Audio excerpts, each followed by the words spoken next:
Guys, আমি Sumi, welcome to my new mini blog. আচ্ছা, আমার মতো কারা আছো যারা ওটস খেতে পছন্দ করো না? শুরুতে আমিও করতাম না, দেন মা বানালো ওটসের এই রেসিপিটা, আর আমি তো তারপর থেকে এটার ফ্যান হয়ে গেছি। দেখো, ওটস তো একটা খুবই হেলদি খাবার, সে তো আমরা সবাই জানি, বাট আমি ভাবতাম এটা হয় ডালিয়ার মতো, নয়তো বা দুধ দিয়ে কোনো একটা প্রিপারেশন বানিয়েই খেতে হয়। বাট কখনো ওটসের ছিলা বানিয়ে খেও, হালকা করে সসের সাথে দারুণ লাগে। গন্ধ পেয়ে কারা ছুটে এসেছে দেখো, এরা নাকি ওটসও খাবে। যাই হোক, দুপুরের খাওয়া দাওয়া সেরে প্রত্যেক দিনের মতো বেরিয়ে পড়লাম ঠিক বিকেল 4টে হাঁটতে।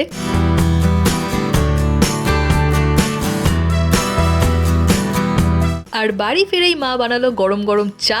5:30 বাজে, আমরা নাকি এখন চা খাচ্ছি। মানে সত্যি শীতকালে বোঝাই মুশকিল যে কখন রাত নেমে আসে। এই ভাতটা না আমার বাইরে থেকে জোগাড় করা, মানে কিনিনি, চা খেয়েছিলাম, সেই ভাতটাই আমি বাড়িতে এনেছিলাম। তারপর মা সেটাকে তো মেজে ঘষে রেখে দিয়েছে।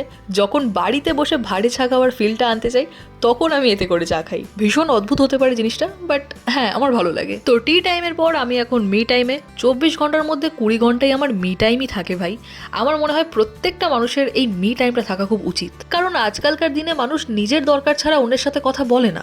আমার অভিজ্ঞতা অন্তত তাই ভাই আমি নিজের সাথে নিজের সময় কাটাতে বেশি ভালোবাসি। তো যাই হোক, আমার ডিনার টাইম হয়ে গেছে, আমি করে নিই। আর তোমরাও ভিডিওটা যদি ভালো লেগে থাকে তাহলে একটা লাইক করে দিও, সাবস্ক্রাইব করে পাশে থেকো। দেখা হবে এরকমই নতুন নতুন ভিডিওর সাথে প্রত্যেক দিন। সবাই ভালো থেকো, সুস্থ থেকো, বাই।